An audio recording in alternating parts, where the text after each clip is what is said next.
In the last video, we talked about why the colonial elites on American soil decided to destroy blacks and to use them as permanent slaves. And if you haven't watched that video, then be sure to watch that video before you watch this video, because this is part 2, where we're going to go into how they set up a system to drag the Negro down into the pit by using the tools of institutions and their pawns in the game called white people, right? And to do that, we're going to read from this book here. It's called The Shaping of Black America by historian Lerone Bennet Jr. And so what we're going to do is turn in here to page 71, where it says this. How was this all done? That's the question that we finished with at the end of part 1. And that's what we're going to go into in this video. We all want to know, how was this done? How was what done? How did they use the institutions and use white people to drag the Negro consciousness down into the dungeons, right? Where there's very little light. Let's find out. It was done by the creation of a total system of domination, a system that penetrated every corner of colonial life and made use of every colonial institution. And so what is a system? A system is an organized way to do something that produces a predictable or a somewhat predictable result. And systems are everywhere because what they do is they turn chaos and confusion into order. And so, for example, there's a system of building residential homes. They make sure that the zoning is right. They buy the land, they clear and they prep the land. They buy the building permits, they install the plumbing, they lay the foundations, they build the structure, right? They install the electrical and the roof and so on and so forth. And I'm not too familiar with building homes, so I'm pretty sure that it's done in a more systematic way. But the point here is that they have a system or an orderly way of doing things, right? When it comes to building homes. Likewise, the colonial elite, they had their own system, but it didn't have anything to do with building a home. Theirs had to do with a system of domination. And who were they looking to dominate? Negroes. And they used institutions and white people as the tools to do that. Here we go. Nothing was left to chance, meaning that they didn't cut corners or take any shortcuts. They used all the tools that they could get their hands on. Watch this. The assemblies, the courts, the churches, and the press were thrown into the breach. These were the institutions that they used for their system of domination. Their goal was to dominate, right? And the laws, religion, and the press were all tools that they used to do this job. And so, for instance, if you're a plumber and you have a job that needs to fix a leak in a pipe, what tools do you need to complete that job? You may need PVC pipe cutters. You may need some PVC primer and glue. You may need couplings, right? These are your tools that you need to complete that job. The colonial elite, they had a job to do as well. And the government, the churches, and the press were some of the tools that they needed to implement their system of domination. Here we go. A massive propaganda campaign confused and demoralized the public, and private vigilante groups supplemented the official campaign of hate and terror. It was all done deliberately, consciously, with malice afterthought, to mold the minds of the whites, to teach them the new ideas, and to let them know who was to be loved and who was to be despised. The planter merchant aristocracy used every instrument of persuasion and control. And what does it mean to mold the minds of the whites? That means to change the way that they thought and get them to see things in a different way. And one of the new ideas that the colonial elite introduced to them was the idea of being a white person, right? And for very obvious reasons, as we'll see later on. Let's continue. In every colony, from New York to South Carolina, the same mechanism of separation and subordination were elaborated and imposed. From New York to South Carolina, the same penalties were used to keep blacks and whites apart. The same rewards were developed to make poor whites support a system that penalized them. The same statutes were elaborated to crush and diabolify blacks. The statutes were designed to instill a sense of superiority in whites and a sense of worthlessness in blacks. And so they created an environment to squeeze out the character trait of self-hate and inferiority in the blacks, and to squeeze out the opposite character trait of superiority in the group that they called whites. And understand that every human has the potential to express either one of these character traits. But the elites, what they did was created an environment to squeeze these traits out for the purpose of creating two opposing people, right? And the laws were one of the tools that they used to do this. Let's continue. They were designed to create stereotypes and invidious or harmful images. The language of these statutes, abominable, mixture, barbarous, savage, was instructive. It designated, pointed out, authorized, and it was a legal requirement in many cases for parsons and politicians to read the language at public meetings and church services. And so the church was a means to access a large number of people on a regular basis. So it made sense for them to use this institution to indoctrinate people. Let's keep reading. What we are concerned to emphasize here is that the laws were the heart and center of a massive public education campaign. The best evidence in favor of this point is the extraordinary letter Governor William Gooch wrote to the English government, which had demanded explanation of a Virginia law denying the suffrage to free blacks. Governor Gooch wrote, now this is in 1723 where he wrote this. Here it is. The assembly thought it necessary not only to make the meetings of slaves very penal, but to fix a perpetual brand upon free Negroes and mulattoes by excluding them from the great privilege of a freeman, well knowing they always did and ever will adhere to and favor the slaves. And when you read the full letter, you'll see that the governor suspected that the free Negroes and the mulattoes were conspiring with the slaves to rise up against the English and to cut them off. And so this was concerning to him, right? And he decided to use the law to fix a perpetual brand upon them too, right? So they also wouldn't be able to enjoy the privileges of free people. This is what else he said.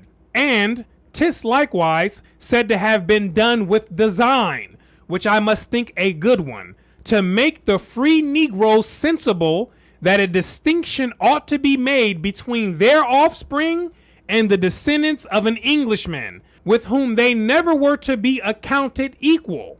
Now examine what he just said. He just said that this was done by design to make the free Negroes sensible or aware or understandable in their own mind that there's supposed to be a difference between their offspring and the offspring of the English. And he wants them to understand and to believe this in their mind, that they were never supposed to be looked at as equal people, right? And so this is clear evidence that he knew what he was doing, right? He knew exactly what he was doing.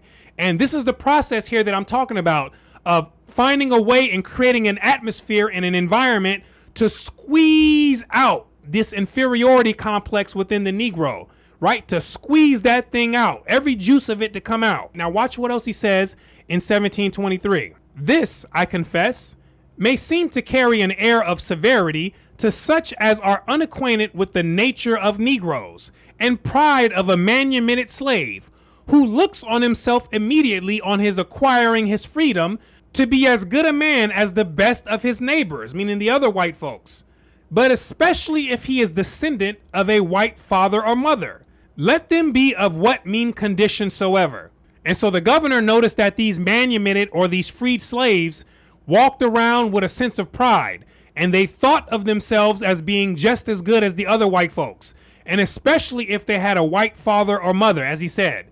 And he didn't like this one bit, right? Here we go. As most of them are the bastards of some of the worst of our imported servants and convicts, it seems no ways impolitic as well for discouraging that kind of copulation as to preserve a decent distinction between them and their betters, to leave this mark on them until time and education has changed the indication of their spurious extraction and made some alteration in their morals. And so he was saying that the convicts and the imported servants were the worst, and those people were the ones that were getting together and they were having some of these children with the Negroes. And he wanted to break that up, right? So he can preserve a distinction, meaning in physical characteristics, between the Negro and what he called their betters or the superiors or the whites, right? And so you can clearly see that this governor was well aware of what it was that he was doing. Let's continue going. This is a significant document that has been too often ignored by historians. We don't have to speculate on the motives of the men who created the American race problem.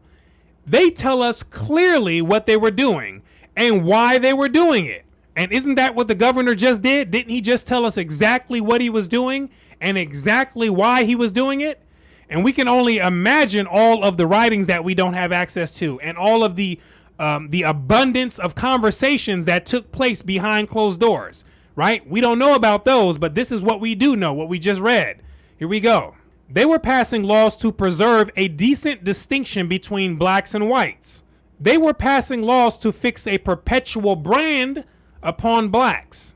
And people think this stuff is a joke. And the people who were molding the black and white consciousness, they didn't think that this was a joke, right? They weren't laughing and giggling. They were using all of their mental resources to figure out how to set the society up and set it up in a way that benefited them, right? And separating these two people was one of the ways that they were able to do this, right? Let's continue. They were passing laws with design to make free blacks sensible that a distinction should be made between their children and the children of Englishmen. They were passing laws to break the pride of blacks. They were passing laws to leave this mark on them. That's the mark of inferiority. Let's continue. It can be said, by inverting this language, that the laws were also passed to leave a mark on whites who were instructed under pain of punishment how to act in relation to blacks. And so it jacked up their minds too. And in a sense, it warped their reality and it gave a lot of them a lot of psychological issues, right? It put them out of touch with humanity, right? By walking around all day feeling high off of the feeling of superiority, right? And so they crafted the white consciousness too, which is also a consciousness that's in the pit, but it's in a different type of pit than that of the black consciousness. And so let's continue reading. Under these laws, whites of all classes were penalized for expressing human impulses.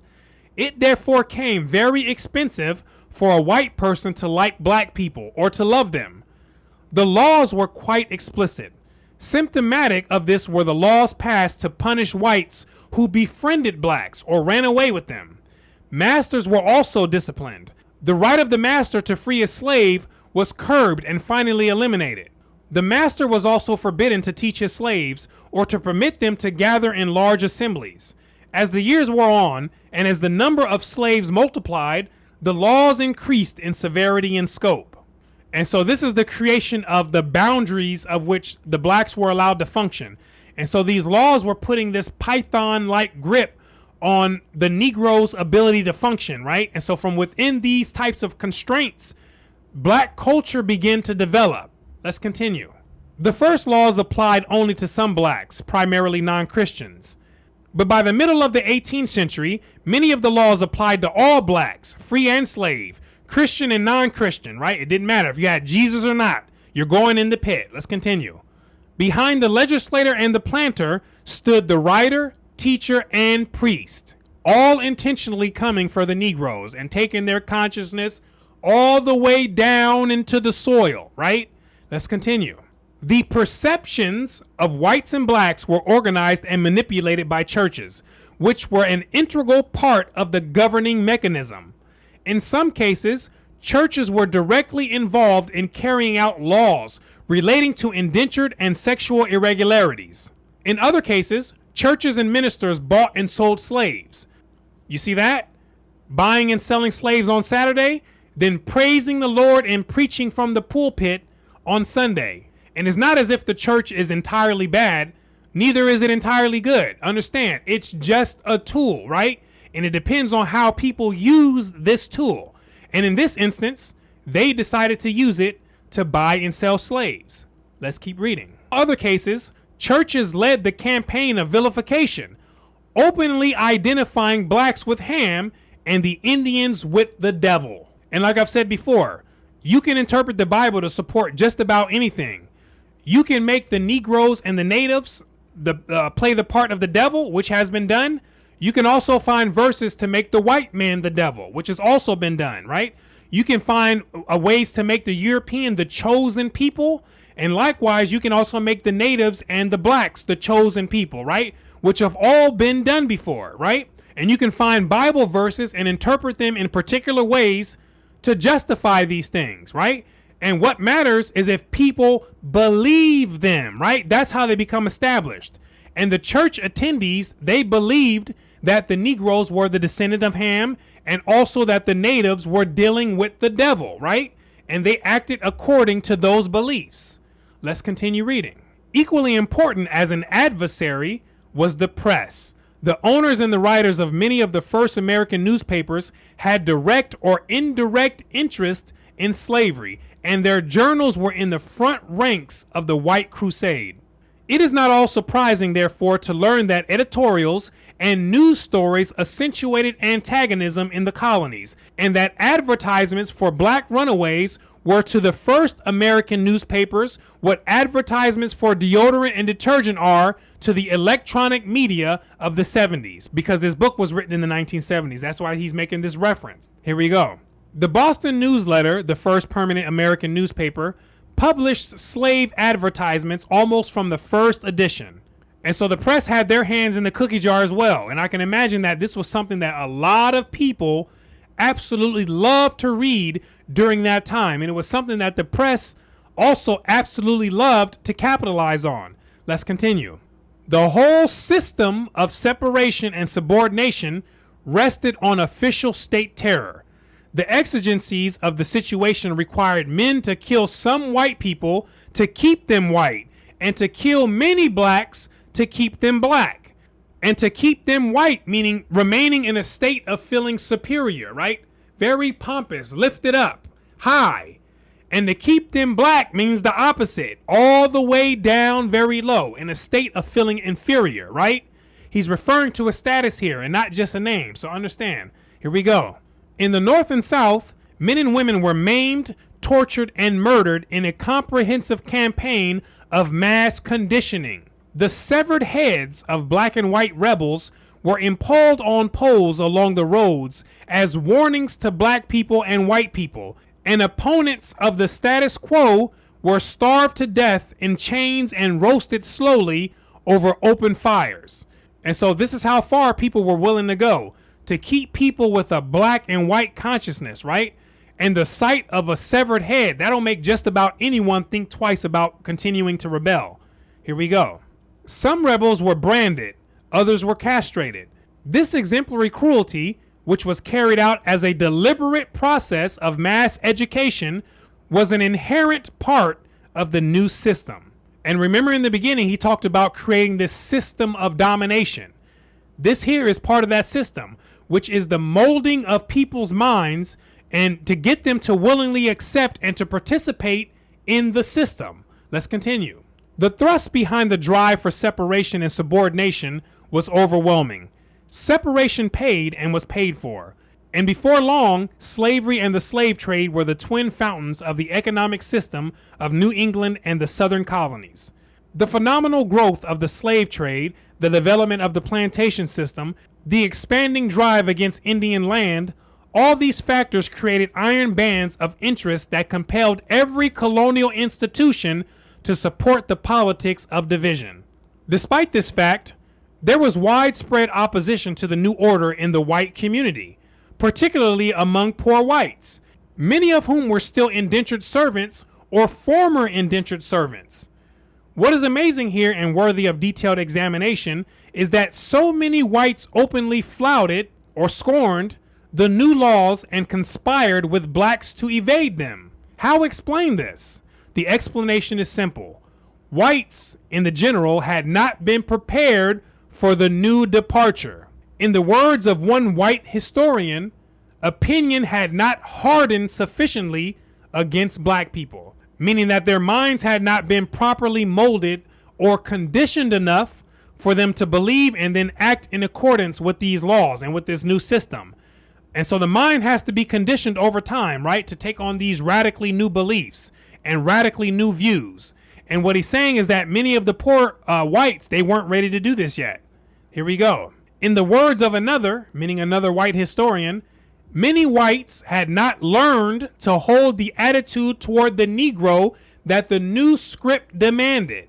In addition to these purely passive considerations, there were positive and active links between blacks and white indentured servants who continued to run away together and to conspire together.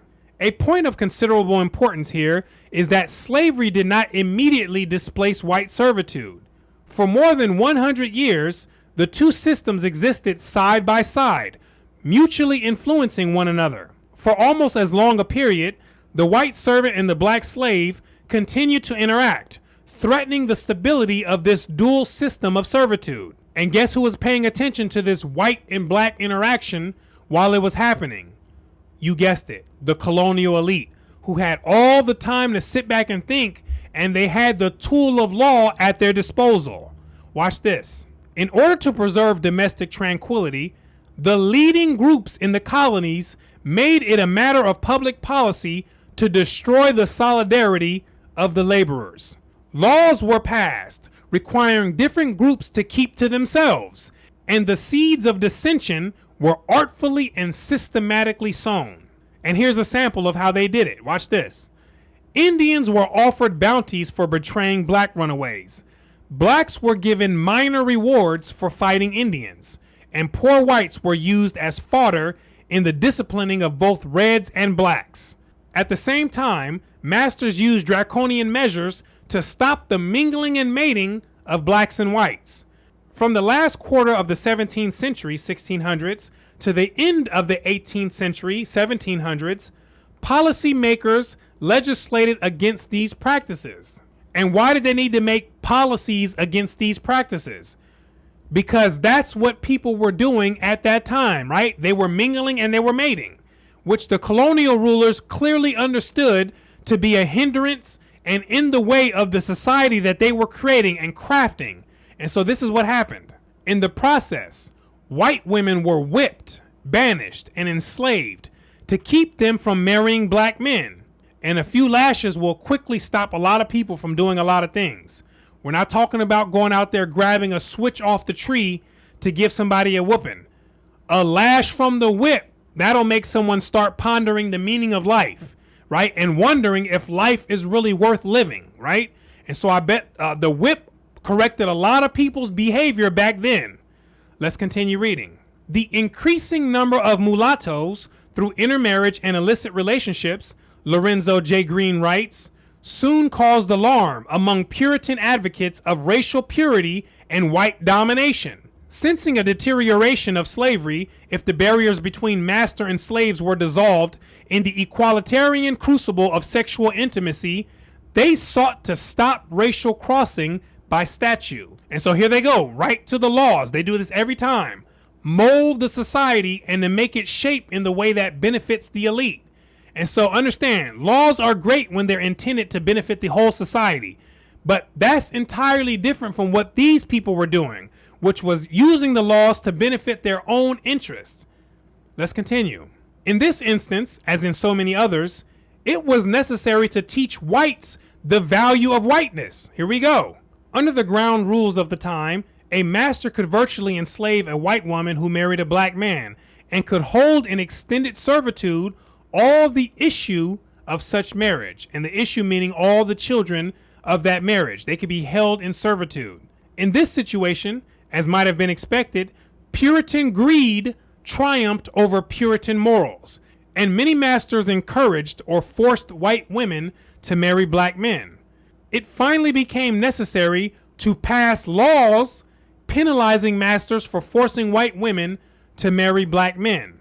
The Maryland Law of 1681 said, for as much as diverse freeborn English or white women, sometimes by the instigation, procurement, or connivance of their masters, mistresses or dames, and always to the satisfaction of their lascivious and lustful desires, and to the disgrace not only of the English, but also of many other Christian nations, do intermarry with Negroes and slaves, by which means diverse inconveniences, controversies, and suits may arise, for the prevention whereof, for the future, be it enacted, that if the marriage of any woman servant with any slave shall take place by procurement or permission of the master, such woman and her issue shall be free. And so this is when Maryland first used the term white in their law, as they're constructing the white identity and moving towards that and more away from the English identity. And so this law was to remove the incentive from the master, right? And so the master would no longer receive the benefit of placing the child or the children from this union in servitude, right? And so if this incentive was to be removed, the idea was that the master would no longer have a good reason to create these types of unions, right? So let's continue.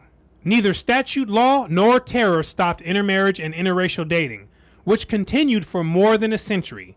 The minutes of the Council of Virginia, May 11, 1699, contained the petition of George Ivey and others for the repeal of the Act of the Assembly against English people marrying with Negroes, Indians, or mulattoes.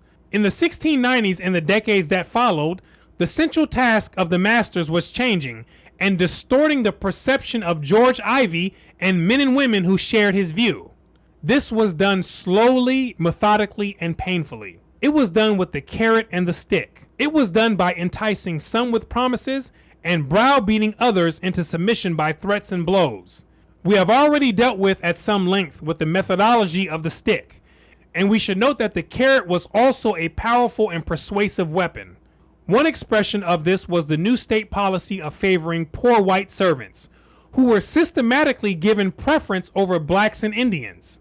In the last decades of the 17th century, 1600s, and the first decades of the 18th, 1700s, the laws became increasingly liberal toward white servants, and special efforts were made to accentuate the differences between blacks and whites. As the number of blacks increased, the heavy labor was shifted to blacks.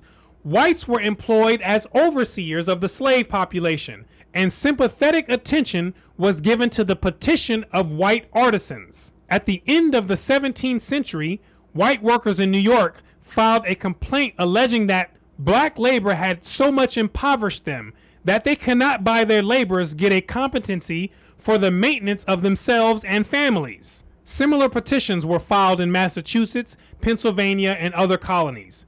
Responding to these fears, the South Carolina Assembly voted in 1743 that no slaves that shall hereafter be brought up to any mechanic trades shall be suffered to be hired out or to work for any other than their own masters. You see that? The elite were systematically chopping down the blacks, and they were giving this preferential treatment to the poor whites, and they were catering to their needs. And for what reason? Because they wanted to eliminate any potential reason that the poor whites would have to unite with these blacks, right? And to ruin the system. Here we go. A corollary of the strategy of the carrot was the creation of the common white front, which are the pawns in the game. They're on the front line. And if you play chess, you're going to see that there's way more pawns than any other pieces, and they're positioned in the front, right? Those are the poor whites who were used as the frontline protectors to keep the system going of keeping the blacks down, right? At this time, most of them weren't aligned anymore with the blacks. Their minds had been converted, right, by the elites. This is part of the game. Now watch this. The planters needed the silence and or support of the poor whites. To get this support, they manipulated symbols and sanctions in such ways as to persuade poor whites to identify with masters instead of their fellow workers. And so they made them believe that they were on the same team as the ruling class, but they didn't understand that they were pawns in the game. Here we go. The designation of poor whites as a buffer class was a particular expression of this general policy. And what's the buffer class? That's the middleman. And Theodore Allen talks about it in his books, The Invention of the White Race, volume 1 and 2. And Allen was very familiar with this book that we're reading right here, because in volume 1, he credits Lerone Bennet Jr. as the only historian that was, or at least at that time, that was able to put the pieces together, right? And Allen's work, he builds on many of these principles that we're talking about in here that were laid out by Lerone Bennet Jr. But Allen just goes deeper on the subject, right? So we're talking about right now the poor whites being designated as the buffer class. Let's continue. In some colonies, defiancy acts were passed to increase the number of poor whites. These acts usually offered bounties to encourage white immigrants and required planters to employ a certain number of poor whites. A 1698 law of South Carolina offered the captains of ships 13 pounds for each white servant imported and required every owner of 6 black slaves to buy 1 white servant. This and similar acts said frankly that poor whites were needed not only for labor but also for protection. Right? That's that buffer class, the middleman. Let's keep reading. In 1711, a South Carolina governor asked the House of Assembly to import whites at public expense. He went on to say that the House should consider the large quantities of Negroes that are daily brought into this government, and the small number of whites that come amongst us, and how many are lately dead or gone off. How insolent and mischievous the Negroes are become, and to consider the Negro Act doth not reach up to some of the crimes they have lately been guilty of. As this language makes clear, poor whites were deliberately used to ensure the social system against black rebellion. In the words of Abbott Emerson Smith, poor whites were viewed as a defense against Negro menace. A revealing example of this was a South Carolina act for the better securing of this province from Negro insurrection and encouraging of poor people by employing them in plantations. This was, to a great extent, a ruse or a deceiving trick of the planters, who bought the cooperation of poor whites by throwing them crumbs from the table. But many, perhaps most, poor whites had neither the space nor consciousness to look gift horses in the mouth. And so, many accepted the bait, never noticing, perhaps not even caring, that it was bait and that it covered a sharp steel hook. And what was the bait? It was whiteness and thinking that they were on the same team as these colonial rulers. Let's continue. One of the byproducts of this was that most poor whites were persuaded that they had a stake in the system and that it was working to their advantage. Steadily and inescapably, a new rhythm was imposed on them. And by the middle of the 18th century, a solid white front was developing. A curious and crucial point here is that concerted action by blacks and whites virtually ceased after the creation of the white front.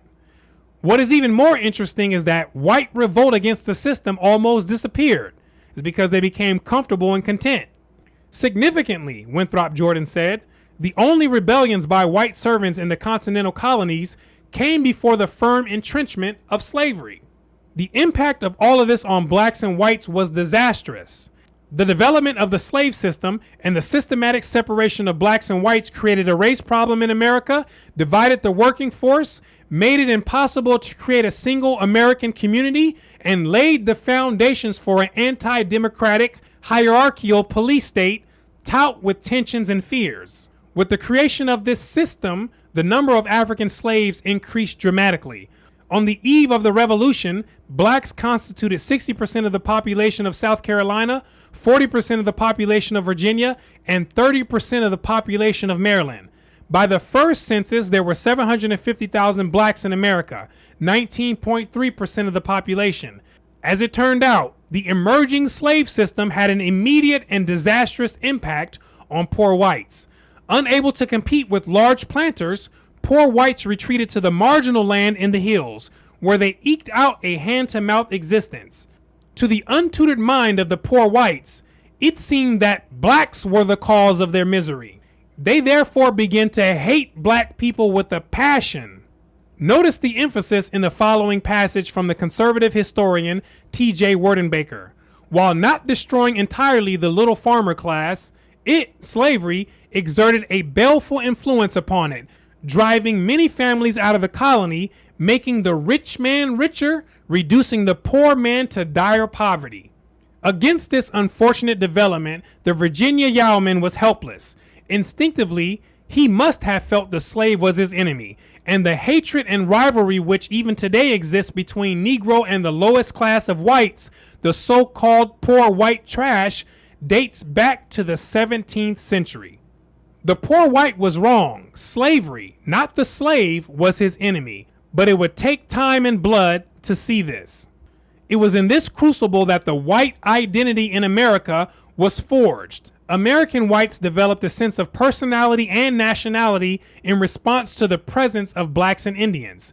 They were not black, they were not red, they were white. Black and red, as Jordan has pointed out, rapidly came to serve as two fixed points from which English settlers could triangulate their own position in America. The separate meaning of Indian and Negro helped define the meaning of living in America. What Jordan fails to mention, and what is equally supported by the evidence, is that the white sense of identity developed in response to the forced degradation of blacks. When the Negro slave had supplanted the indentured servant upon the plantations of the colony, Worden Baker wrote, a vast change took place in the pride of the middle class. Every white man, no matter how poor he was, no matter how degraded, could now feel a pride in his race. Around him on all sides were those whom he felt to be beneath him. All this alone instilled in him a certain self-respect. And that's that high that I'm talking about. The high off of the feeling of superiority. It produces a similar effect to someone being on drugs, right? It brings people completely out of touch with reality, out of touch with humanity, and out of touch with the human family. Let's continue. Moreover, the immediate control of Negroes fell almost entirely into the hands of white men of humble means, for it was they, acting as overseers upon the large plantations, that directed their labor in the tobacco fields. This also tended to give them an arrogance that was entirely foreign to their nature in the 17th century. What this means, if it means anything, is that white character structure underwent a fundamental transformation in the crucible of slavery.